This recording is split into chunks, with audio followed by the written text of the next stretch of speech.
जिज्ञासु मित्रों, बहुत बहुत अभिनंदन है आपका दिव्य सृजन में। प्रत्येक दिवस की भांति आज भी हम यहाँ पर लाइव चर्चा का कार्यक्रम शुरू कर रहे हैं और आज का जो विषय है योग सूत्र पे आधारित चर्चा हम शुरू करेंगे। इसके रचयिता थे महर्षि पतंजलि। सर्वप्रथम उन्हीं को नमस्कार करते हुए, उनकी स्तुति करते हुए इस चर्चा को शुरू करते हैं। योगेन चित्तस्य पदेन वाचां मलं शरीरस्य च वैद्यकेन यो अपाकरोत् तं प्रवरं मुनीनां पतंजलि प्राञ्जलिर्नातो अस्मि। योग से चित्त का, पद व्याकरण से वाणी का और वैदक से शरीर का मल जिन्होंने दूर किया है, उन मुनि श्रेष्ठ पतंजलि को मैं अंजलिबद्ध होकर नमस्कार करता हूँ। ठीक, योग से चित्त का मल दूर किया है, व्याकरण से वाणी का मल दूर किया है और वैदक से वैद्य के रूप में उन्होंने शरीर का मल दूर किया है। ऐसा क्यों कहा जाता है? ऐसा इसलिए कहा जाता है कि महर्षि पतंजलि के जो 3 बहुत बड़े कार्य हैं, महर्षि पतंजलि के 3 बहुत बड़े कार्य वह इससे प्रकट होते हैं। ठीक है, कौन से बहुत बड़े कार्य? योग से चित्त का निर्मल करना, अर्थात योग शास्त्र व योग दर्शन को प्रदान करना। उन्होंने योग के ऊपर, योग क्षेत्र में बहुत बड़ा कार्य किया है। दूसरा, व्याकरण के क्षेत्र में उन्होंने बहुत बड़ा कार्य किया है। वह योग सूत्र के संकलनकर्ता के रूप में माने जाते हैं और पाणिनि व्याकरण के भाष्यकार के रूप में भी माने जाते हैं और चरक संहिता या फिर सीधा वैदिक आयुर्वेद के भाष्यकार के रूप में भी माने जाते हैं। अर्थात आयुर्वेद से संबंधित ग्रंथों की रचना भी उन्होंने की है। ठीक, तो महर्षि पतंजलि का यह जीवन परिचय, उनकी उपलब्धियां हैं कि उन्होंने योग शास्त्र, मुख्य रूप से जो उन्होंने योग दिया है, सबसे ज़्यादा विश्व प्रसिद्ध वही है। और जो फिलॉसफी उन्होंने दी है, जो योग शास्त्र उन्होंने दिया है, योग दर्शन, योग सूत्र के नाम से भी जानते हैं, योग दर्शन का यह मुख्य आधार है। और दूसरा, पाणिनि व्याकरण का भाष्य उन्होंने दिया था। पाणिनि व्याकरण का भाष्य उन्होंने दिया था। तीसरी बात, आयुर्वेद भाष्य भी उन्होंने दिया है। आयुर्वेद के ऊपर भी अपना भाष्य दिया है। तो संकलन है योग का, क्योंकि योग यह कब की परंपरा है? तो योग प्री वैदिक परंपरा है, वेद पूर्व परंपरा है, वैदिक वांग्मय से, वैदिक काल से पूर्व की परंपरा है। ठीक है, सिंधु घाटी सभ्यता जो है, हड़प्पा संस्कृति या फिर मोहेंजोदड़ो जिसको हम बोलते हैं, वहाँ की खुदाई में भी योग की मूर्तियाँ मिली हैं। कि कई मूर्तियाँ ऐसी मिली हैं जो योग आसनों के पोज में है, ध्यान मुद्रा में है। ठीक, उसके बाद और कई जगहों पर इसके प्रमाण। तो प्री वैदिक कल्चर, जो वेदों से पूर्व की संस्कृति है, योग वेदों से भी पुराना है। हाँ, योग के माध्यम से ही वेदों का संकलन हुआ, श्रुतियों का संकलन हुआ। पहले एक भाग में हुआ, फिर उनको 4 भाग में विभाजित किया गया। तो पहले वेद त्रयी के नाम से 3 भाग में किया गया और फिर बाद में सबको एक जगह संकलित करते हुए अथर्ववेद के रूप में रचना की गई। ऐसे वेदों को हमें समझना चाहिए। लेकिन योग की परंपरा बहुत पुरानी है। योग की परंपरा आगम ग्रंथों में भी मिलती है, उससे भी पूर्व मिलती है, सांख्य में भी मिलती है। और सांख्य की परंपरा भी वेदों से पहले मानी गई है, क्योंकि इसीलिए सांख्य को प्रथम दर्शन माना जाता है, फर्स्ट फिलॉसफिकल थॉट माना जाता है सांख्य को। ठीक है, सांख्य का आधार लेकर ही सारी चर्चाएं होती हैं, आगे बढ़ती हैं। वैदिक चर्चाएं सांख्य को लेकर, या जितनी भी आध्यात्मिक चर्चा भारत भूमि में विकसित हुई हैं वो सांख्य के बाद ही विकसित हुई हैं, चाहे वो जैन हो, बौद्ध हो, योग हो, वेदांत हो, जो भी हो, सब सांख्य के बाद विकसित हुए हैं। तो प्री वैदिक कल्चर में भी योग के प्रमाण मिलते हैं, आगम ग्रंथों में भी। आगम ग्रंथों में कई तंत्र के ग्रंथ हैं, जैसे कि विज्ञान भैरव तंत्र है, रुद्रयामल तंत्र भी कहते हैं उसको, और भी कई तंत्र है। ठीक, उन सब के अंदर भी योग की चर्चा हमें प्राप्त होती है। तो महर्षि पतंजलि ने सर्वप्रथम योग को एक संकलित कर योग के जो मूल सिद्धांत हैं, योग का जो मूल सिद्धांत है, उसको सूत्र के माध्यम से उनकी स्वयं की रचना है। इसीलिए ये पीछे के शास्त्रों से लिया तो गया है, लेकिन पीछे के शास्त्रों या उनकी कॉपी नहीं की गई है। ये महर्षि पतंजलि ने खुद ही योग को समझते हुए, इसलिए ये उनकी एक अनोखी रचना है ये। और उसके बाद जो योग परंपरा आगे बढ़ती है वो लगभग इसका आधार लेके बढ़ती है।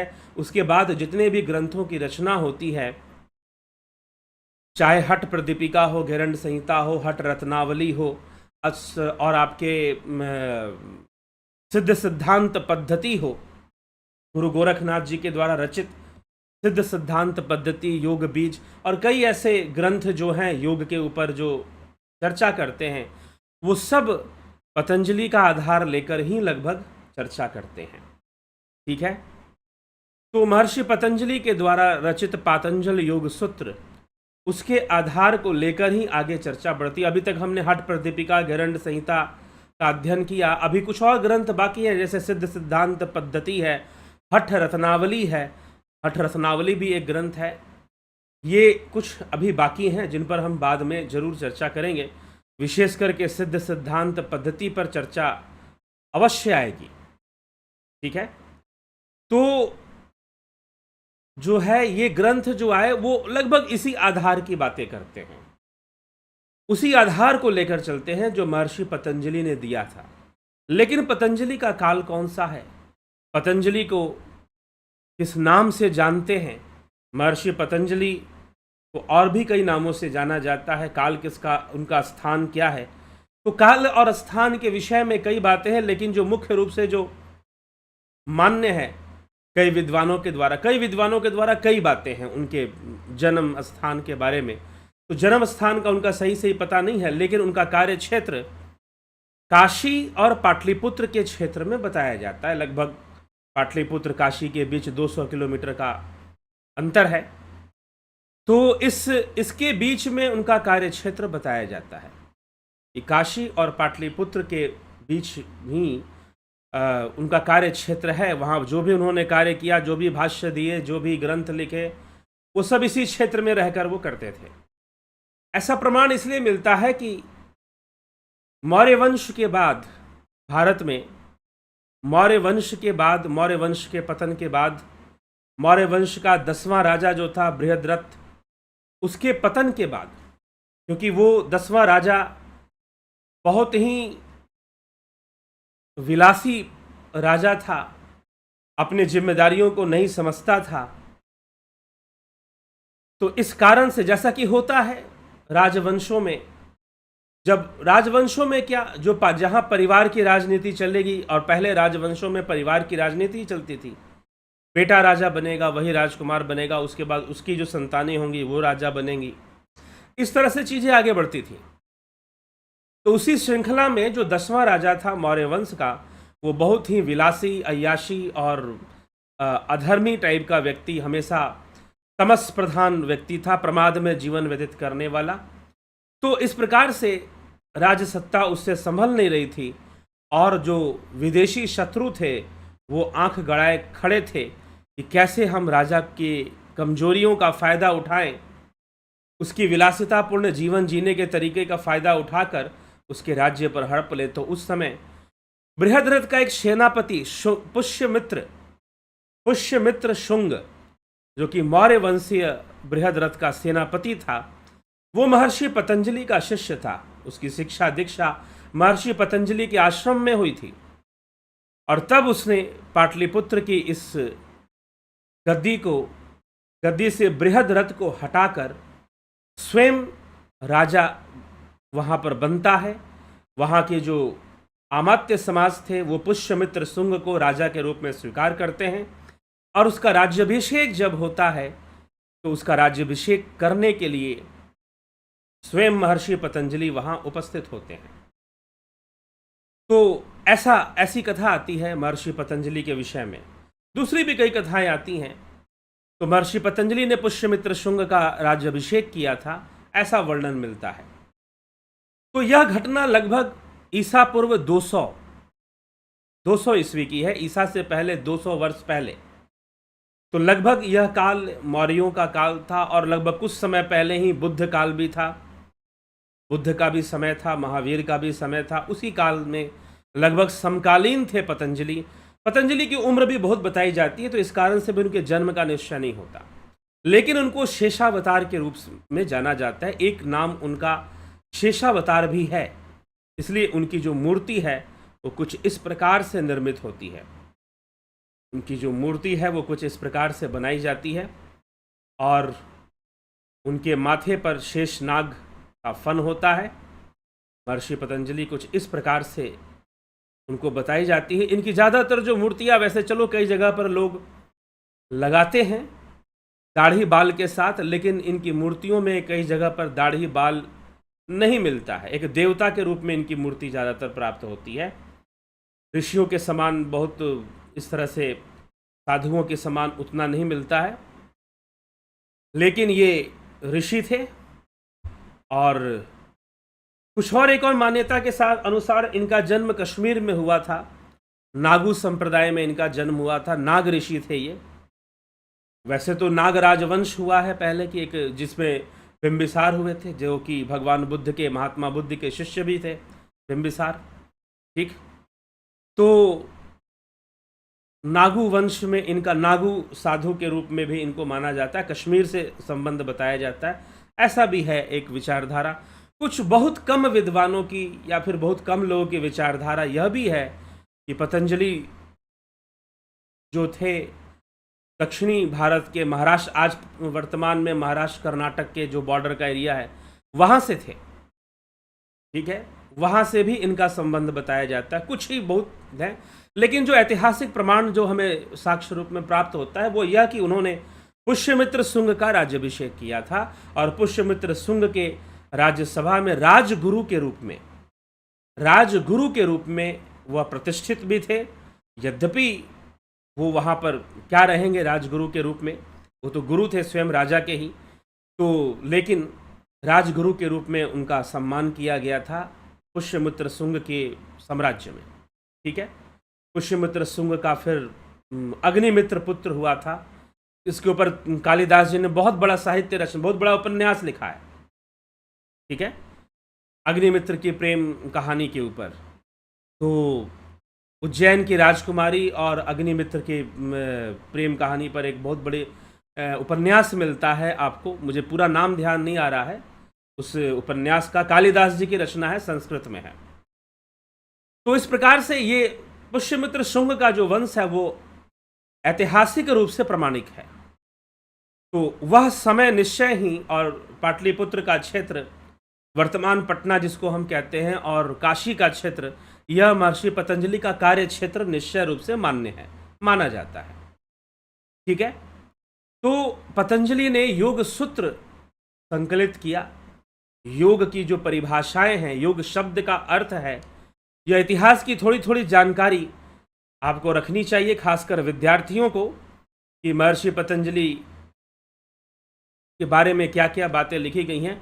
योग परंपरा की जब हम बात करते हैं तो कुछ लोगों ने, कुछ विद्यार्थी टाइप के लोग ही हैं जिन्होंने प्रश्न किया है कि योग परंपरा के बारे में कोई वीडियो बना दीजिए, जिससे ये पता चले कि योग सिद्धांत की परंपरा में कौन कौन सी परंपरा। तो योग की बहुत पुरानी भाई श्रीमद् भगवद गीता, महर्षि पतंजलि से भी पूर्व जो योग शास्त्र है वो श्रीमद् भगवद गीता है। श्रीमद् भगवद गीता को योग शास्त्र माना गया है, ब्रह्म विद्या माना गया है। ठीक है, तो बिना भगवद गीता की चर्चा के योग की चर्चा वैसे भी पूर्ण नहीं होती। और बहुत सामंजस्य है पतंजलि योग सूत्र और श्रीमद् भगवद गीता के बीच में। बहुत सारी बातें समानता है, बहुत सारी बातें एक जैसी आपको मिल जाती हैं योग सूत्र और श्रीमद् भगवद गीता के बीच में, यह भी पाया जाता है साथ में। और योग परंपरा में बहुत सारी चीज़ें हैं, योग सिद्धांत में भी बहुत सारी चीज़ें, बहुत सारे योगियों के नाम आते हैं। योग से संबंधित जो जनरल नॉलेज की जहाँ तक बात आती है उसके ऊपर हम कभी अलग से वीडियो, जिसमें योग सिद्धांत, योग का उद्भव, योग का उद्देश्य, योग का वर्तमान उद्देश्य, योग की वर्तमान में, ये सब हम एक अलग से, स्पेशली एग्जाम्स में ऐसे क्वेश्चंस बहुत ज़्यादा पूछे जाते हैं। ठीक है, जो कि जनरल नॉलेज की तरह होते हैं। एक तो योग का जो जनरल नॉलेज है वो आपको कभी और वीडियो में मैं दे दूंगा, लेकिन अभी हम योग सूत्र पर ही कार्य कर रहे हैं तो उसी पर विशेष रूप से ध्यान देंगे। तो युग शब्द की उत्पत्ति जो हुई है वो युज धातु से हुई है। युज धातु का अर्थ होता है समाधि। युजीर से भी मानते हैं जिसका अर्थ योग ही होता है, और युज का अर्थ संयम भी होता है। संयम और समाधि, ये दो अर्थ युज शब्द का होता है। तो युज शब्द का मतलब है, एक और अर्थ, सामान्य और व्यवहारिक अर्थ क्या है? सामान्य और व्यवहारिक अर्थ युज का है जुड़ना। योग हम कहते हैं कि 2 और 2 का योग होता है 4, तो जुड़ना। इसी प्रकार से जब हम भक्ति का अर्थ लेते हैं तो भक्ति का अर्थ, जब हम भक्ति का अर्थ लेते हैं तो भक्ति का अर्थ भी जुड़ना है, और भक्ति का विलोम है विभक्ति, मतलब अलग हो जाना। भजन मतलब जुड़ना, भजन, और विभाजन मतलब बांट देना, अलग कर देना, डिवाइड कर देना। ठीक है, तो अगर आप शाब्दिक अर्थ पे जाएंगे, मूल अर्थ पर जाएंगे, तो भक्ति और योग का एक ही अर्थ है, एक ही अर्थ है, वो अलग अलग अर्थ नहीं है। लेकिन जब आप दार्शनिक विचारधारा पे चले जाएंगे, जब आप भक्ति इतिहास का दर्शन पढ़ेंगे, तो ज़्यादातर जो मध्यकालीन भक्ति क्रांति है उसमें जो कुछ संत हुए, उन्होंने कहा कि नहीं, जीव और ईश्वर कभी एक नहीं हो सकते, तो फिर भक्ति का उद्देश्य पूर्ण नहीं होता नजर आता।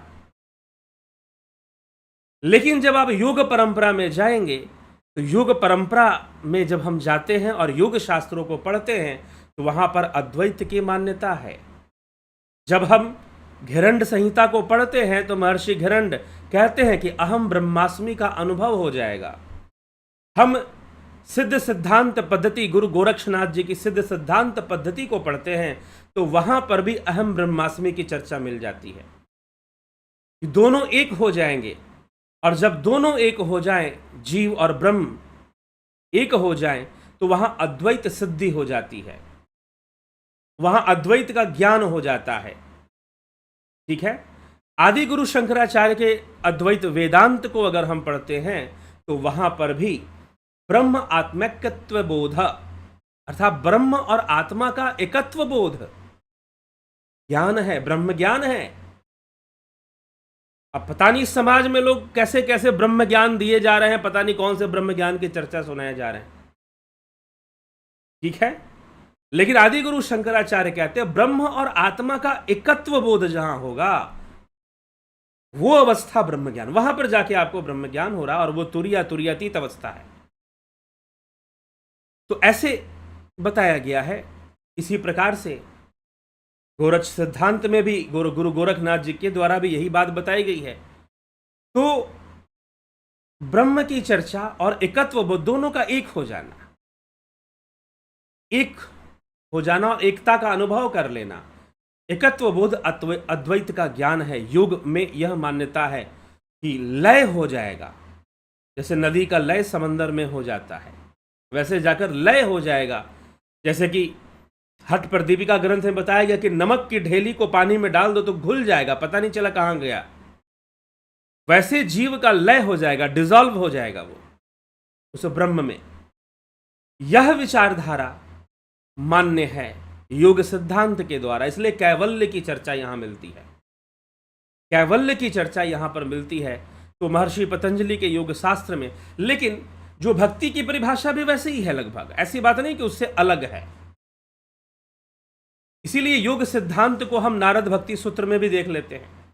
कभी एक बार नारद भक्ति सूत्र की भी चर्चा हम यहाँ पर करेंगे। एक एक सूत्र, नारद भक्ति सूत्र के एक एक सूत्र को चर्चा किया जाएगा। लेकिन बाद में बहुत सारे संप्रदाय जो विकसित हुए, उनमें यह मान्यता हो गई कि जीव ईश्वर के संग जाके रह सकता है, लेकिन वो ईश्वर कैसे बन सकता है? तो यह जो विचारधारा कई बार, क्योंकि ऐसी विचारधाराओं का जो प्रचार है वो किस काल में हुआ? उस काल में हुआ है जब भारत में अब्राह्मिक विचारधारा का प्रवेश हो चुका था।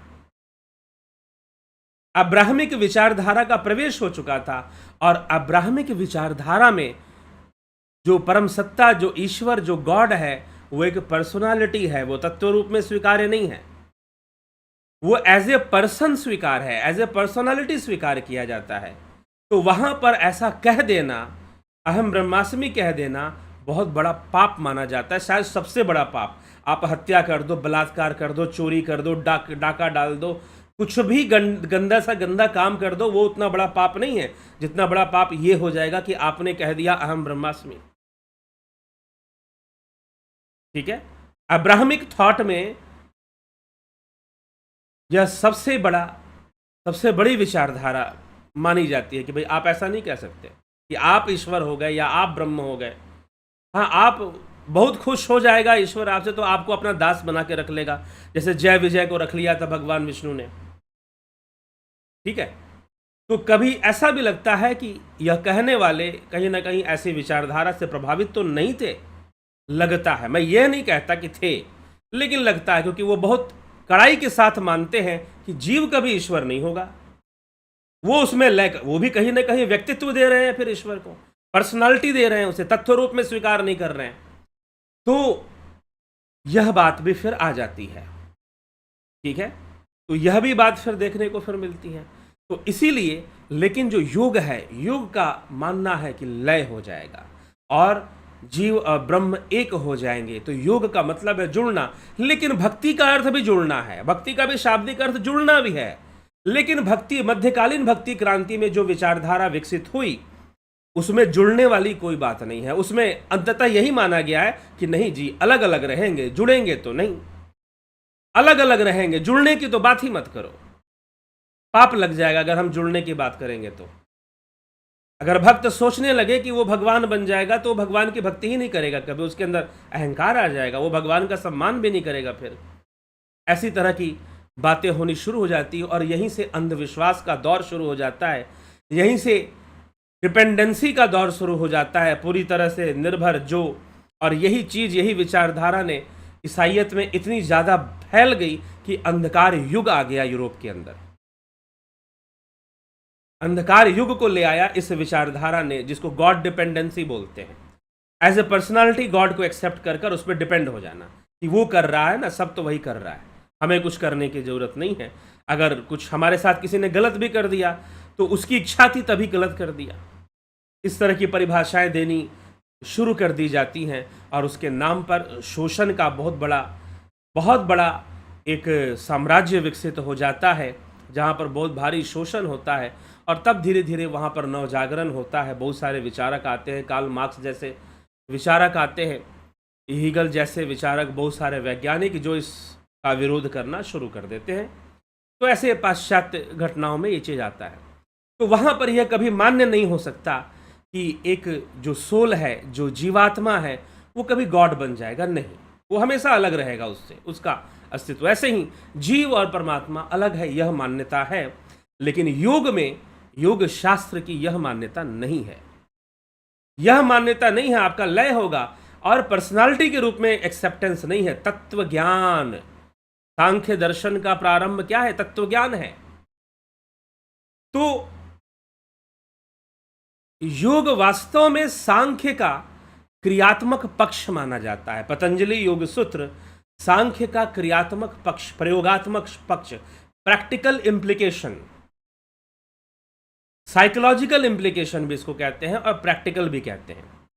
पाश्चात्य दार्शनिकों के द्वारा, जो वेस्टर्न फिलोसोफर हैं, जो बहुत बड़े वेस्टर्न फिलोसोफर्स हैं, उनके द्वारा योग शास्त्र को इंडियन साइकोलॉजी के रूप में एक्सेप्ट किया जाता है, इंडियन साइकोलॉजी या बेसिक साइकोलॉजी के रूप में भी एक्सेप्ट किया जाता है। इसमें बहुत सूक्ष्म बातें हैं, मन को लेकर, चित्त को लेकर, विचारों को लेकर, वृत्तियों को लेकर, ठीक है। इसको समझाने की कोशिश की गई है और बड़ी सूक्ष्मता से की गई है। तो एक एक जो सूत्र है वो बहुत भारी है। योग सूत्र का एक एक सूत्र अपने आप में बहुत वजनदार होता है, मतलब कई कॉन्सेप्ट्स को लेकर रखता है, कई रहस्यों को लेकर रखता है, तो इसलिए बहुत महत्वपूर्ण हो जाता है। दूसरी बात, परीक्षा के दृष्टिकोण से बताएं तो सबसे महत्वपूर्ण है, यदि जो लोग योग के ऊपर नेट JRF की परीक्षाएं देते हैं और लेक्चरशिप के लिए जो परीक्षाएं होती हैं, और जो योगा टीचर वगैरह, योगा थेरापिस्ट वगैरह का जो परीक्षाएं देते हैं, उन सब के लिए भी योग से संबंधित जितने भी आप कोर्सेज करते हैं, परीक्षाएं देते हैं, उन सब में सबसे ज़्यादा जो प्रश्न बनाए जाते हैं, जो सबसे ज़्यादा प्रश्न पूछा जाता है, वो योग सूत्र पे होता है। पतंजलि योग सूत्र पे आधारित सबसे अधिक प्रश्न पूछे जाते हैं। तो यह उस दृष्टिकोण से सबसे महत्वपूर्ण ग्रंथ है, इसलिए इसके हम एक एक सूत्र पे चर्चा करेंगे। कुछ बातों को अध्ययन के दृष्टिकोण से भी हम समझेंगे और अध्ययन के जो प्रश्न पूछे जाते हैं उसके दृष्टिकोण से भी, और सिद्धांतों को भी हम इसमें समझने का प्रयास करेंगे।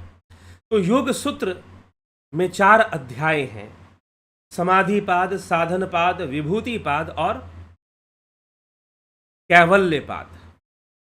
तो समाधिपाद में 51 सूत्र हैं, 51 सूत्र हैं, ये सब नोट कर ले जिनको परीक्षाएं देनी होती। साधनपाद में 55 सूत्र हैं, विभूतिपाद में भी 55 सूत्र हैं, और कैवल्यपाद में 34, 34, 51, 55, 55 और 34। पहले अध्याय समाधिपाद में 51, दूसरे अध्याय साधनपाद में 55, विभूतिपाद में तीसरा अध्याय है ये, तो उसमें 55, 2 बीच के अध्यायों में बराबर के सूत्र हैं 55, 55, और लास्ट वाले अध्याय में 34, 34 सूत्र हैं। टोटल है 195, 195। कुल सूत्रों की संख्या इसमें है 195। तो प्रथम अध्याय, प्रथम पाद, अध्यायों का नाम पाद है, तो समाधिपाद। जो समाधिपाद है, इसमें समाधि की चर्चा है, इसमें चित्त के वृत्तियों की चर्चा है और गंभीर चर्चा है, अभ्यास वैराग्य की चर्चा है, ईश्वर प्रणिधान की चर्चा है। एक और मैं आपको बात बता दूं कि सांख्य का आधार लेकर ही योग सूत्र की चर्चा होती है। वैसे सांख्य का आधार लेकर अद्वैत वेदांत की भी चर्चा होती है, सांख्य का आधार लेकर बौद्ध दर्शन, जैन दर्शन की भी चर्चा मिल जाती है। तो फिलॉसफी की क्लास भी जल्द शुरू होने वाली है। जो लोग गंभीरता से कुछ जानना चाहते हैं उनके लिए जल्दी ही उस पर सूचना आपको मिलेगी। तो चर्चा होती है इस पर भी। और सांख्य और योग एक ही विषय से संबंधित 2 दर्शन हैं, एक ही मंच पर हैं ये, एक ही आधार लेकर, सांख्य का आधार लेकर ही योग चलता है। जैसे मीमांसा का आधार लेकर वेदांत को माना गया है, न्याय का आधार लेकर वैशेषिक को माना गया है। तो आधार के रूप में यहाँ सांख्य दर्शन है, सांख्य शास्त्र है, और उसका आधार लेकर ही योग सूत्र में फिर चर्चा चलती है। प्रकृति पुरुष की चर्चा है, लेकिन अंतर है। अंतर क्या है कि सांख्य में 25 तत्व हैं, सांख्य में 25 तत्व हैं, और महर्षि पतंजलि के योग सूत्र में, यद्यपि पतंजलि ऐसा कुछ वर्णन तो नहीं करते हैं, लेकिन विद्वानों के अनुसार 26 तत्व माने गए हैं। ईश्वर को 26 तत्व माना गया है, लेकिन फिर भी ईश्वर की जो विचारधारा योग सूत्र में है वो बाकी ईश्वरीय ग्रंथों या वेदांत ग्रंथों के समान नहीं है। कई लोग बड़े शान से कहते हैं कि नहीं, ईश्वर की चर्चा पतंजलि ने भी की है। ईश्वर की चर्चा पतंजलि ने की है, लेकिन ईश्वर को लक्ष्य तो नहीं बताया ना जीवन का, एक साधन के रूप में माना है। ईश्वर को एक साधन के रूप में, लक्ष्य नहीं है। लक्ष्य तो कैवल्य है, लक्ष्य तो स्वरूप है, स्वरूप की उपलब्धि जीवन का लक्ष्य है, ना कि ईश्वर की प्राप्ति जीवन का लक्ष्य है। लेकिन फिर भी ईश्वर को माना है, तो ईश्वर, कुछ विद्वान इसको 26वां तत्व मानते हैं, और पतंजलि के योग सूत्र में 26 तत्वों की चर्चा भी विद्वानों के द्वारा मानी जाती है।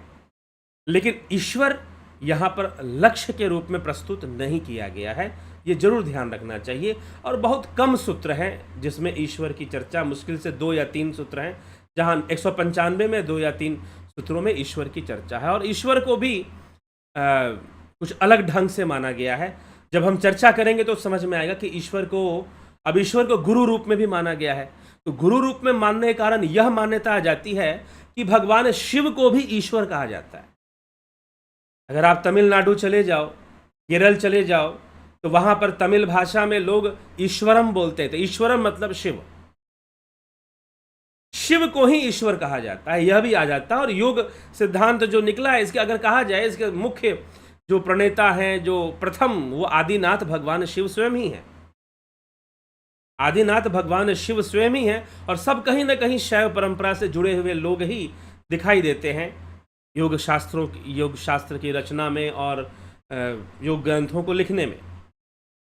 ठीक है, तो हो सकता है कि महर्षि पतंजलि ईश्वर शब्द शिव के लिए ही प्रयोग कर रहे हों, यह भी हो सकता है।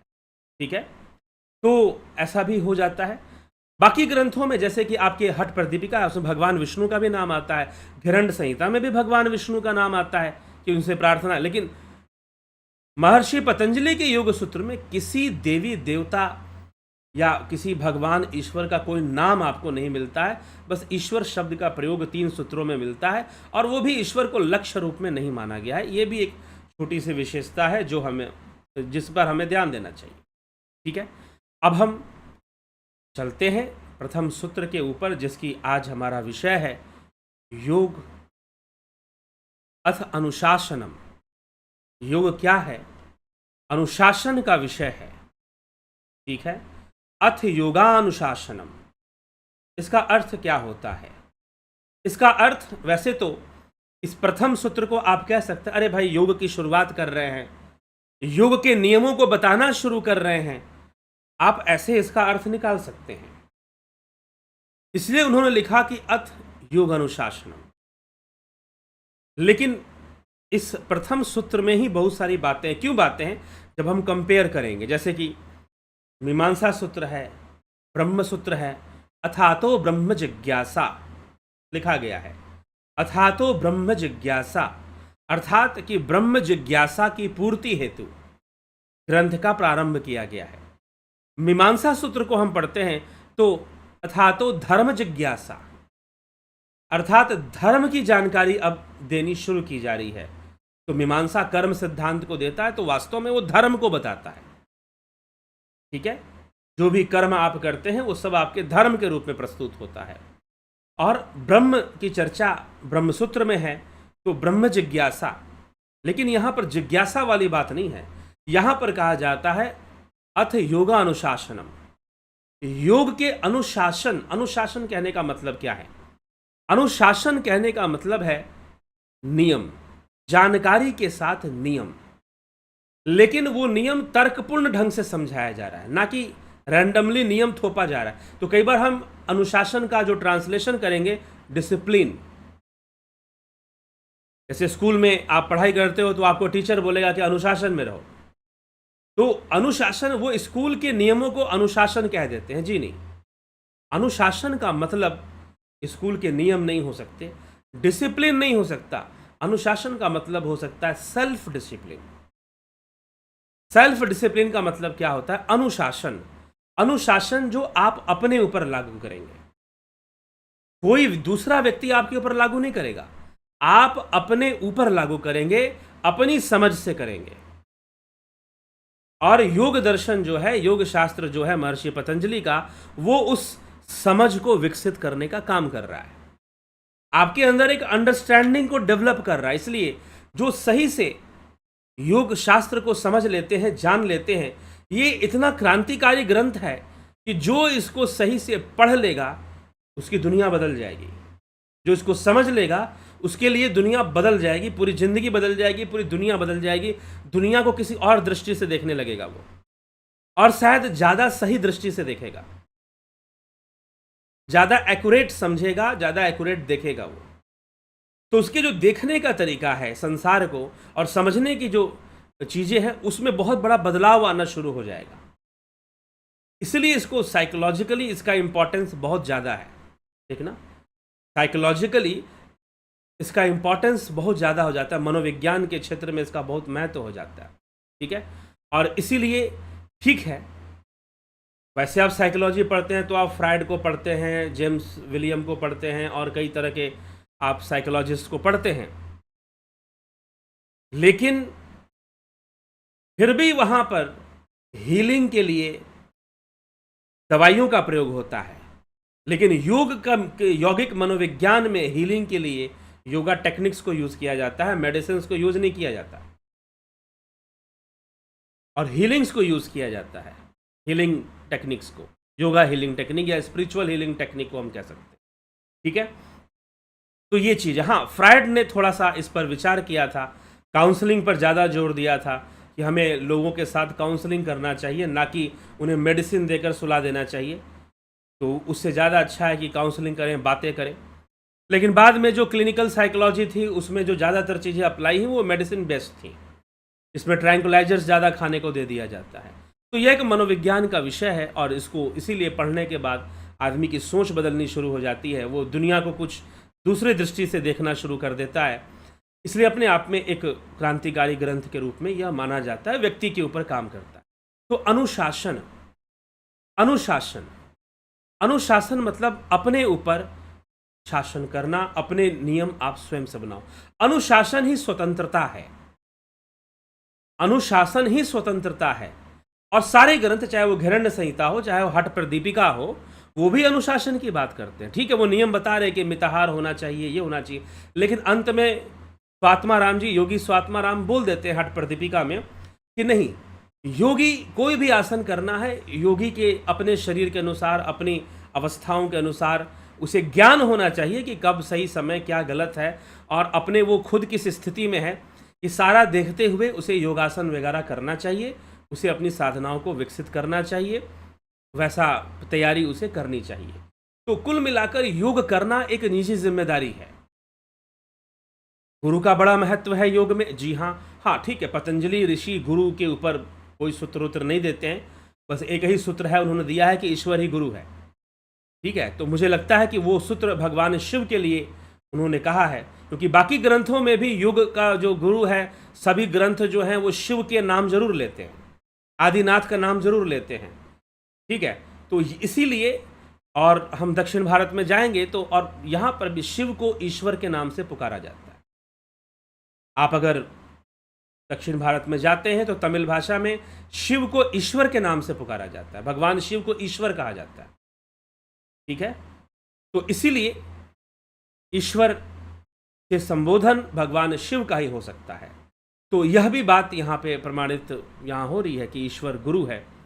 तो जिस ढंग से लिखा हुआ है, जब हम सूत्र पे आएंगे तो वो और अच्छे से स्पष्ट हो जाएगा। तो मार्ग देगा, रास्ता देगा। सिद्ध सिद्धांत पद्धति में भी गुरु गोरखनाथ जी ने कहा है कि मात्र गुरु के उपदेश से किसी शिष्य का कल्याण नहीं होता जब तक वो अपनी निजी जिम्मेदारी न ले ले कि मुझे योग करना है। इसीलिए मैं भी कई बार कहता रहता हूं, जब तक आपको मोक्ष प्राप्त करने की इच्छा नहीं है, दुनिया में कोई ताकत नहीं जो आपको मोक्ष दे सके। हाँ, प्रेरणाएं दी जा सकती हैं, मार्ग दिया जा सकता है, मोक्ष नहीं दिया जा सकता, वो तो आपको खुद ही हासिल करना है। ठीक है, तो यह विचारधारा भी फिर प्रमाणित होती है शास्त्रों से। तो फिर जो ग्रंथ हैं, जो योग सूत्र है, अथ अनुशासनम, तो अनुशासन का मतलब जो आप खुद के ऊपर लागू करोगे, कोई दूसरा आपके ऊपर लागू करेगा ऐसा कुछ भी नहीं है, आप खुद के ऊपर लागू करोगे।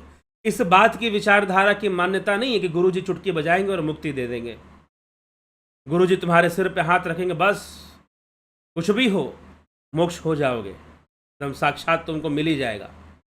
योग के जितने भी शास्त्र हैं वो इस मान्यता को स्वीकार नहीं करते हैं। अगर करते तो अंततः वो यही लिख देते, भाई इतना योगासन प्राणायाम करने की आवश्यकता क्या है, बस गुरु जी को प्रसन्न रखो और वो हो जाएगा सब। लेकिन गुरु की प्रसन्नता भी किस में होती है, गुरु की प्रसन्नता भी किस में होती है, यह भी समझने का विषय है। अगर गुरु की प्रसन्नता का विषय है, महत्वपूर्ण विषय है, तो बिल्कुल महत्वपूर्ण विषय है। शिव संहिता में भी, सिद्ध सिद्धांत पद्धति में भी गुरु की प्रसन्नता महत्वपूर्ण रखती है, लेकिन गुरु की प्रसन्नता किस विषय में होती है, यह जानना जरूरी है। गुरु को अच्छा मिठाई खिला दोगे, गुरु के नाम का डंका पूरी दुनिया में बजा दोगे, तब क्या? आजकल गुरु जी लोग अपने चेलों को ज़्यादातर यही शिक्षा देते हैं कि खूब प्रचार करो मेरे नाम का और तुम्हारा कल्याण हो जाएगा, उनकी कृपा। और वो पूरा माहौल वैसा बनाया जाता है कि वैसा ही माहौल चलना शुरू हो जाता है, और जो साधना होनी चाहिए वो माहौल फिर कहीं और चला जाता है। ऐसा भी देखने में आता है। सीधी सी बात है, किसी शिक्षक को कब प्रसन्नता होगी? अगर कोई गणित के शिक्षक हैं और वो गणित पढ़ाते हैं, तो किस शिष्य से प्रसन्न होगे? जो अच्छे से पढ़ेगा। अब वो गुरु जी के घर मिठाई लेकर जाएगा कि नहीं जाएगा, कपड़े लेकर जाएगा कि नहीं जाएगा, दान दक्षिणा देगा कि नहीं देगा, बहुत ज़्यादा भरेगा कि नहीं भरेगा। हाँ ठीक है, गुरु जी पढ़ा रहे हैं तो अपना फीस तो लेते ही हैं वो, ठीक है। और पहले जो गुरु थे आश्रमों में दान दक्षिणा भी उनको मिलती थी, राजाओं के माध्यम से, बहुत बड़े व्यापारियों के माध्यम से भी मिलती थी। तो ये सब होता था वहाँ पर, लेकिन गुरुदेव उसी शिष्य से प्रसन्न होते हैं जो शिष्य उनकी बताई हुई विद्या का, शिक्षा को ईमानदारी से ग्रहण करता है और उसका अनुसरण करता है। दान दक्षिणा वो कितना देगा, कपड़े और वस्त्र और मिठाइयाँ और अन्न कितना देगा, कितना दान लाकर करेगा, वो अपनी जगह पर है। लेकिन जिस शिष्य ने गुरु की दी हुई विद्या और शिक्षा को सही से ग्रहण किया और उस मार्ग पर चला, उससे वो सबसे ज़्यादा प्रसन्न हो जाया करते थे, सबसे ज़्यादा वो प्रसन्न हुआ करते थे। और जो शिष्य इस रहस्य को जानता है, जो वास्तव में जानता है कि गुरु तत्व क्या है और गुरु की प्रसन्नता वास्तव में किसकी है, किसमें है, उसको कभी कोई संशय नहीं रहता अपने मार्ग में। वो दिखावे के लिए नहीं रहता कि भाई मुझे दिखना चाहिए, क्योंकि आजकल लेबल से लोग भक्त मानते हैं ना, तो वो इस बात की चिंता नहीं करता। वो भाई ठीक है, मुझको अपनी साधना करनी है, उस साधना मार्ग पर विकसित होना है, वो इस जिम्मेदारी को समझता है। तो अनुशासन का मतलब कि आपको निजी जिम्मेदारी लेनी पड़ेगी अपने कल्याण की, तभी जाकर कोई गुरु आपके काम का है, कोई विद्या आपके काम की है, कोई तरीका आपके काम का है। अगर आप अपनी निजी जिम्मेदारी नहीं लेते और अपना अनुशासन स्वयं विकसित नहीं करते, तो आपको योग मार्ग में सफलता संभव नहीं है। योग मार्ग में आपके लिए सफलता संभव फिर नहीं है। इसलिए अनुशासनम अथ योग अनुशासनम। अब योग के अनुशासन को बताना शुरू किया जा रहा है। यही प्रथम सूत्र का रहस्य है, अनुशासन का यही रहस्य है, ठीक। तो अथ योग अनुशासनम, तो योग का अनुशासन बताना शुरू किया जा रहा है। आप इसे ध्यान से सुनिए। योग रहस्य को प्रकट किया जा रहा है, और योग रहस्य में चित्त का रहस्य, वृत्तियों का रहस्य, क्लेशों का रहस्य, अष्टांग योग, विभूतियां, सिद्धियां, अष्ट सिद्धियां, ठीक है। दुख क्या है, दुख क्या है, यहां पर जाकर दुख के विषय में जब महर्षि पतंजलि बोलते हैं तो बिल्कुल बुद्ध के आर्य सत्य के समान ही दुख का वर्णन यहां पर मिलता है। उस पर भी हम चर्चा करेंगे कि दुख क्या है, दुख का निवारण क्या है, दुख का कारण क्या है और दुख का निवारण क्या है, और कैसे दुख दूर होगा, कौन से उपाय से दुख दूर होगा, इसकी भी चर्चा महर्षि पतंजलि करते हैं। चित्त, चित्त की भूमियां, चित्त का स्वरूप कैसा है, विचार कैसे प्रवेश करते हैं, वृत्तियां, तरंगे कैसे बनती हैं, फॉर्मेशन ऑफ थॉट वेव्स कैसे डेवलप हो जाती हैं, सत्य क्या है, असत्य क्या है, छवि का निर्माण कैसे होता है चित्त में। कई गूढ़ बातें, कंप्लीटली साइकोलॉजिकल जो एक्टिविटीज़ हैं वो कैसे काम करती हैं, और किसी ज्ञान को हम कैसे, तो अगर हम योग सूत्र को कहें तो ये एक एपिस्टेमोलॉजिकल ज्ञान मीमांसा का भी ग्रंथ है। तो ज्ञान मीमांसा इस विषय को समझाती है, ज्ञान की प्राप्ति कैसे हो रही है, तो हम संसार की अनुभूति कैसे कैसे कर रहे हैं। एपिस्टेमोलॉजिकल, इसका एपिस्टेमोलॉजी इसका बहुत स्ट्रांग है, और इसका जो मेटाफिजिक्स है वो सांख्य दर्शन वाला ही मेटाफिजिक्स है। लगभग पुरुष प्रकृति का ही आधार लेकर सारी बातें की जाती हैं, ठीक है। तो यह है, और यह अनुशासन का विषय है, योग अनुशासन का विषय है। अनुशासन के द्वारा ही योग मार्ग में विकसित हो पाना संभव है। और जो साधक इधर उधर भटक जाते हैं या भ्रमित हो जाते हैं, जो अपने लक्ष्य पर केंद्रित नहीं होते हैं, भले वो कितने भी बड़े भक्त कहलाते हो कुछ लोगों के बीच में अंधभक्त के रूप में, ठीक है, तो वो होगा, लेकिन जो निजी जिम्मेदारी लेता है और साधना करना उसकी निजी जिम्मेदारी है, उस जिम्मेदारी को वो समझता है, तो वो निश्चय ही बन जाता है। अब वो चाहे जैसा भी हो, राजा भर्तृहरि, राजा ययाति, जो कि भोगों में लिप्त हुए, भोग में अपने जीवन को बहुत लिप्त रखा इन्होंने, और संसार की हर भोग की सीमा को ये छू गए और सब कुछ छोड़ योग मार्ग पर चले गए। अपनी निजी जिम्मेदारी उनको समझ में आ गई और उन्हें समझ में आ गया, उन्हें बस स्वतंत्रता चाहिए थी, मुक्ति चाहिए थी। भोग, सारे भोग भोग कर देख लिए, उन्हें मुक्ति ना मिली, वो योग के मार्ग पर चल पड़े। उन्हें आनंद ना मिला, योग के मार्ग पर चल पड़े और योगी बन गए, योगी बन गए। ठीक है, तो यह सारा विषय है। तो मन, चित्त, बुद्धि, अहंकार, मन के क्लेश, चित्त की वृत्तियां, यही सब योग सूत्र में है। तो हम कल से प्रारंभ करेंगे। और अनुशासन हमें खुद जानना चाहिए, आत्मज्ञान का विषय है। योग क्या है? आत्मज्ञान का विषय, इससे आत्मज्ञान होता है। आप स्वयं के बारे में बहुत सारी चीजें जानते हैं। जब आप योग सूत्र का अध्ययन स्वाध्याय है, क्यों स्वाध्याय है? क्योंकि जब आप इसका अध्ययन करते हैं तो आप अपने ऊपर चले जाएंगे, अपने आप। ये ऐसा ग्रंथ है कि आपको अपने ऊपर ले जाएगा कि भाई अपने बारे में सोचो, थिंक अबाउट योर सेल्फ। ये ऐसी चीज है कि आपको अपने ऊपर सोचने के लिए विवश कर देगा। ठीक है, आप खुद के बारे में ही सोचना शुरू कर देंगे। तो ये चीज है, तो ये आपको अपने बारे में सोचने पर विवश कर देता है। तो ये आत्मज्ञान आपको अपनी जानकारी देता है, ये किसी दूसरी चीज की जानकारी नहीं देता। ठीक है ना, ये आपको अपनी जानकारी देता है कि स्वयं को जानो। तो इसलिए ये आत्मज्ञान देने वाला भी ग्रंथ माना जाता है।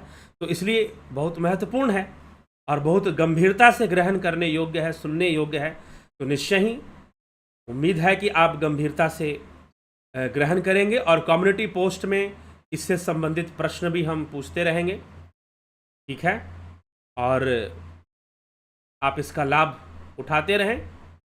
जो लोग परीक्षाओं की तैयारी करते हैं वो भी सुनते रहें, और जो सामान्य जन हैं वो अपने जीवन लाभ उठाएं। जीवन में निश्चय ही आपके लिए बहुत ही लाभकारी होगा, इसको सुनना बहुत लाभकारी होगा। ठीक, तो चलिए इसी के साथ मैं आज के विचारों को विराम दूंगा। और सूचना ये है कि एक दिन और है, 22 तारीख, कल तक आप ध्यान योग का कोर्स ज्वाइन कर सकते हो। ठीक है, starting from 20 September, duration 1 month, online meditation course, guided meditation, transcendental meditation, spiritual healing, Jupiter और सन मेंबरशिप आप ज्वाइन कर सकते हैं। जो जुपिटर ज्वाइन करेंगे वो तीनों क्रियाएं, guided meditation, transcendental meditation, spiritual healing, ये तीनों क्रियाएं जो हैं उनको मिलेंगी, तीनों कोर्स मिलेगा। जो सन ज्वाइन करेंगे उनको गाइडेड मेडिटेशन और ट्रांसेंडेंटल मेडिटेशन। जो गाइडेड मेडिटेशन है वो हठ योग पे आधारित है, जो ट्रांसेंडेंटल मेडिटेशन है वह राजयोग पे आधारित है। तो ये सन मेंबरशिप को 2 ही मिलेंगी, और स्पिरिचुअल हीलिंग टेक्निक्स जो हैं वो जुपिटर ज्वाइन करने वालों को भी दी जाएंगी। ठीक है, कुछ और लोग पूछ रहे थे क्या इसका सर्टिफिकेट भी मिलेगा? जी नहीं, इसका सर्टिफिकेट नहीं मिलेगा। क्यों नहीं मिलेगा? क्योंकि यह जो कोर्स है वो आपके अपने निजी कल्याण के उद्देश्य से बनाया गया है कि आप इसको सीखो और ध्यान योग करो। अभी हम आपको इतना सीख कर या उतना करके हम जो है आपको यह नहीं इस चीज का आपको आज्ञा नहीं दे सकते हैं, या फिर इस चीज की अनुमति नहीं दी जा सकती है या छूट नहीं दी जा सकती है कि आप इसको सीख कर किसी को सिखाना शुरू कर दें और सर्टिफिकेट किसी को दिखाएं। यह जो कोर्स है, हाँ, इसमें कई चीजें हैं जो आप दूसरों को सिखा सकते हैं, लेकिन कई चीजों के लिए थोड़ा मना भी किया जाता है। तो इसीलिए सिखाएं ना, वैसे तो आप जानते हैं, तो बताना एक अलग विषय है, लेकिन आप सिखा नहीं सकते किसी को। तो हमारी तरफ से ये है, तो इसीलिए हम किसी को सर्टिफिकेट इशू नहीं करते हैं, लेकिन फ्यूचर में सर्टिफिकेट इश्यूज होंगी। प्राकृतिक चिकित्सा की भी होगी, अभी प्राकृतिक चिकित्सा की नहीं हो रही है, लेकिन प्राकृतिक चिकित्सा के भी सर्टिफिकेट इश्यूज होंगी, और जो है ध्यान योग की भी सर्टिफिकेट इश्यूज होंगी, लेकिन उन लोगों के लिए होंगी जो एज ए ट्रेनर अपने आप को एक्सपर्ट बनाएंगे, खुद को ट्रेन करेंगे। पहले खुद भाई जो किसी को सिखाएगा पहले उसके अंदर परिपक्वता दिखनी चाहिए ना, कि वो कर सकता है, ठीक है, तभी तो वो किसी को सिखा सकता है। तो इसीलिए बाद में ये सर्टिफिकेट्स इशू किए जाएंगे, ऐसी बात नहीं कि सर्टिफिकेट इशू नहीं किए जाएंगे, वो किए जाएंगे, ठीक है, तो बाद में किए जाएंगे। तो चलिए, तो अभी जल्द ही उसके ऊपर भी सूचनाएं आएंगी, थोड़ी कुछ महीने रुकिए, सर्टिफिकेट से संबंधित सूचनाएं भी आपको आ जाएंगी, और बहुत सारी कोर्सेज भी लॉन्च होने वाली है, तो वो भी धीरे धीरे आएंगी ही आएंगी। मैंने जितने भी कोर्सेज के नाम लिए हैं वो सब भविष्य में आएंगे, ठीक। जैसे कि आपको ध्यान योग का कोर्स चल ही रहा है, और प्राकृतिक चिकित्सा का भी चल रहा है, फिलॉसफी का कोर्स जल्द ही आने वाला है, फिर आपके जो भारतीय मूल के जो विदेशी बच्चे हैं, एनआरआईज हैं, उनके जो बच्चे हैं जो भारतीय संस्कृति से अवगत, वो तो चलो क्योंकि वो जन्म से ही वहीं रह गए, भारतीय संस्कृति से वो अवगत नहीं हैं, तो उनको भारतीय संस्कृति के बारे में बताने के लिए उनके लिए भी कोर्स डिज़ाइन किया जा रहा है, उस पर भी काम चल रहा है, ठीक है। तो वो भी कोर्स आ जाएगा, कुछ इस साल के अंत तक वो भी कोर्स लाया जाएगा। तो ये सारी चीज़ें आपको, ये सारी कोर्सेज आएंगी। फिर सेक्स एजुकेशन के ऊपर, यौन शिक्षा के ऊपर कोर्स आएगा, वो भी आएगा। तो ये सब पर थोड़ा थोड़ा कार्य आगे बढ़ रहा है। जो विश्व जो सबसे नज़दीक में है वो दर्शन के ऊपर, भारतीय दर्शन के ऊपर, विशेष करके भारत के लोगों के लिए, और दूसरे भी लोग जो है उनके लिए हिंदी में होगा यह कोर्स। भारतीय दर्शन ही, दर्शन के कोर्स जो आएगा वो दर्शन पे होगा, मतलब उसमें पाश्चात्य और भारतीय दर्शन दोनों ही होंगे। वो जब यहाँ पर जब वो कोर्स लॉन्च होगा तो आपके पूरा डिटेल उसका दिया जाएगा, चिंता ना करें, ठीक है। तो प्रतीक्षा करें थोड़ा सा, और कुछ अत्यधिक व्यस्त होने के कारण जल्दी लॉन्च नहीं हो पा रहा है, लेकिन निश्चय रूप से होगा। तो प्राकृतिक चिकित्सा का भी जो लोग कोर्स, प्राकृतिक चिकित्सा का देखिए बहुत लाभ है, मैं खुद बहुत सारा लाभ उठाता हूं। तो चलिए, मैं बहुत पहले से योग के कई अभ्यास करता रहा हूं, लेकिन योग में कुछ कठिन अभ्यास होते हैं, प्राकृतिक चिकित्सा में सारे अभ्यास बहुत सरल होते हैं, साधारण मनुष्य बड़े आराम से कर सकता है उसको। प्राकृतिक चिकित्सा वैसे योग की ही छोटी बहन मान ली जाती है, ठीक है। भारतीय परिवेश में जो प्राकृतिक चिकित्सा चलती है, हाँ पाश्चात्य में भी चलती है नेचुरोपैथी, पश्चिम में भी, वेस्ट में भी चलती है, तो बहुत सारी क्रियाएं वेस्ट और इंडिया में जो चलती है, भारत में जो चलती है, वो एक जैसी ही है, लेकिन फिर भी इसमें कुछ विशेष भी हैं। तो प्राकृतिक चिकित्सा एक वरदान है, वरदान के रूप में है। कई लोगों ने जिन्होंने ज्वाइन किया है वो जब मुझे बताते हैं कि उन्होंने ये क्रिया की और उनको चमत्कारों की तरह लाभ मिलना शुरू हुआ, घुटने काम नहीं कर रहे थे, चल नहीं पा रहे थे, चलने शुरू हो गए, हाई बीपी की बहुत प्रॉब्लम रहती थी, वो शुरू हो गई, ठीक होनी शुरू हो गई, कई तरह की प्रॉब्लम्स में समाधान होना, कफ वात पित्त का नियंत्रण में आना, कई तरह के लाभ इससे मिलना शुरू हो जाते हैं, और सारी क्रियाएं आप खुद से खुद के ऊपर लागू कर सकते हैं। ये सबसे बड़ी विशेषता है। तो एक दिन मात्र है, 20 तारीख से कोर्स शुरू हो चुका है, आज 21 तारीख है, 22 तारीख तक आप ज्वाइन कर सकते हैं, 23 को कोई ज्वाइन नहीं कर पाएगा, ठीक है। चलिए, इसी के साथ विराम देंगे और आपके कमेंट्स देख लेते हैं। नवजोत नाथ जी, बहुत अभिनंदन है। कांता देवी जी, समाधि में युक्त योगी पर 10 महाविद्या, 9 दुर्गा, 9 नाथ, 84 सिद्धि, 56 कलवे, त्रिदेव, पीर, फकीर, पैगर पर आदि उच्च महाशक्तियों के मारन, वशीकरण, स्तंभन, विद्वेषण, नौकरी, शरीर, व्यापार, नजर, क्या है ये, क्या लिख रहे हैं? बद्ध बांधने आदि मंत्र का प्रभाव नहीं होता। जी नहीं, समाधिस्थ योगी पर नहीं होता, क्योंकि समाधिस्थ ये तो सांसारिक लोगों पर होगा ना, जिनके लक्ष्य सांसारिक है। समाधिस्थ योगी का सांसारिक लक्ष्य ही नहीं है कोई, ठीक ना। और वो चेतना में, चेतना की गंगा में वो गोता लगाता है, और चेतना के ऊपर इन सब बातों का असर नहीं होता। ये बाहरी भावनात्मक, वो भावातीत अवस्था में चला गया, और ये सारी बातें भावनात्मक हैं, ये सारी बातें भावनात्मक है, और वो भावातीत अवस्था में चला गया, भावनाओं के लिमिट को क्रॉस कर दिया, वो कालातीत हो गया, वो काल के परे चला गया। समाधिस्थ योगी काल के परे चला गया, तो फिर क्या ये सब चीजें असर करेंगे उसके ऊपर, ठीक है। और रही बात, छोड़ दीजिए समाधिस्थ योगी, छोड़ दीजिए, मैं कहता हूं सिद्ध योगी ही ले लीजिए। सिद्ध योगी भी छोड़ दीजिए, जो नियम से 1.5 घंटे डेली साधना करता हो ध्यान योग कोर्स के अनुसार, ध्यान योग कोर्स के अनुसार जो 1-1.5 घंटे डेली साधना करता है, उसके ऊपर भी ये वशीकरण आदि चीजें काम नहीं करेंगे, अगर वो दृढ़ है अपनी साधना में तो, और सही समझता है साधना के विषय को, अच्छे से समझता है तो ठीक, तो नहीं काम करेंगे उसके ऊपर। ये सब काला जादू वगैरह जो आप चीजें लिख रही हैं, पैगंबर तैगंबर, ये सब कहां से आ जाएंगे? ठीक है, वो सब काम नहीं करेंगे उसके ऊपर। क्या समाधि में श्वासें अपने आप हमेशा के लिए रुक सकती हैं?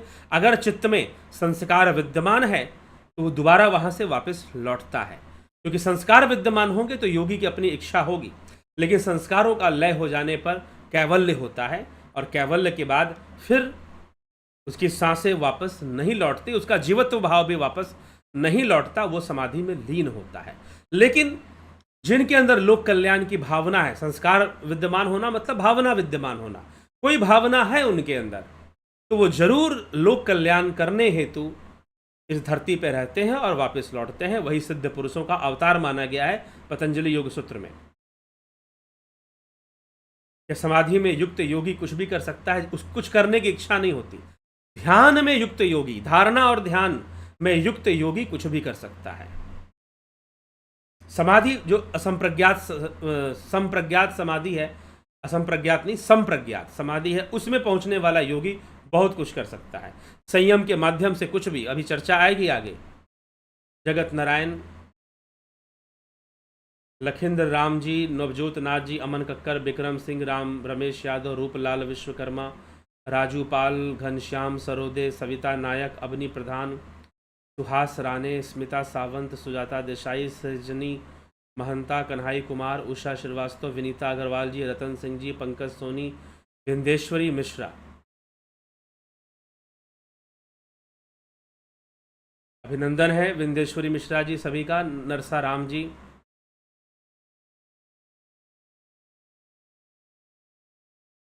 विनोद के सूद, राम गोपाल जांगीर, शिवम भट्ट, माधुरी कोले, आशा रानी, प्रियमबदा गुप्ता, मनीष जादव जी, कमलेश खैरनर जी, एसके मिन्हा, सतीश कुमार, पवन कुमार गुप्ता, राकेश चंद्र शर्मा, राम विलास जी, विष्णु चंद्र मौर्य, गंभीर शाह, श्वेता कुमारी जी, विनोद कुमार शर्मा, विमला शाह जी, योगेंद्र पंडित जी, निशांत सर। समाधि में स्थित योगी मंत्र का जाप नहीं करता है। अनिल कुमार, राम निवास, मीना, राम विलास जी, धन्यवाद भारत, राकेश मराठे, अशोक कुमार, श्वेता राय सिन्हा जी, बहुत बहुत अभिनंदन है।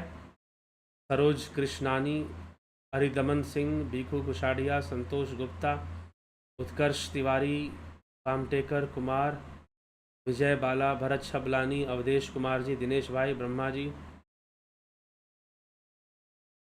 हीरा लाल यादव जी, एके त्यागी, ज्योति दत्ता जी, ज्योति दत्ता, रविशंकर चौहान, शिखर शर्मा, बलवंत सिंह गोहिल, अर्जन भाई चौहान, पांडुरंग वराले, जी कुंवर जी, चंद्रेश्वर पांडे, जलाराम रायका, जस्ट प्रोग्रामिंग। ठीक है, बहुत बहुत अभिनंदन है आप सभी का। जुड़े रहें, बने रहें, लाभ उठाते रहें और शेयर भी किया करें। वीडियोस को शेयर किया करें अलग अलग व्हाट्सएप ग्रुप में, फेसबुक ग्रुप में, जहाँ पर भी आप हैं जरूर वीडियोस को शेयर किया करें। इससे योग का ही प्रचार होगा, इससे आप लाभान्वित होते हैं तो समाज भी लाभान्वित होगा। बहुत बहुत आभार आप सभी का। इसी के साथ विराम देते हैं। कल फिर मिलते हैं 9 बजे लाइव चर्चा में योग सूत्र के अगले विषय पर।